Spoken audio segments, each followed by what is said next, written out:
Welcome to Luca and Miguel. Enjoy the video. You start by creating a personal access token with the minimum scopes you need. Code and work are common. Once done, copy the organization, project, and repo identifiers because you will paste them into queries. Make sure Power BI Desktop is installed and the web connector is available, then choose the REST API endpoint you'll call.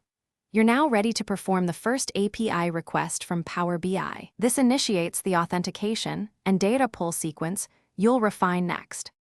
You connect via Power BI's web connector using basic auth where the username is the PAT. Some setups accept PAT as password instead. Test which works. After pulling the JSON response, expand nested objects into tables and promote headers. This lets you shape work items, commits, or builds. Then implement paging.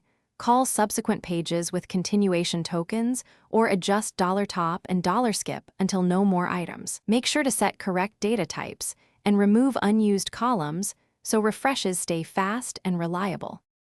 You finish by modeling the tables, creating relationships, and building visuals. Once done, convert the PAT and endpoints into parameters so changing projects is simple.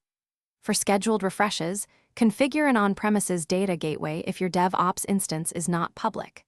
If something breaks, check common causes, expired PAT, API rate limits, or incorrect continuation logic. Enable query tracing and inspect raw responses to pinpoint failures. This helps you fix auth.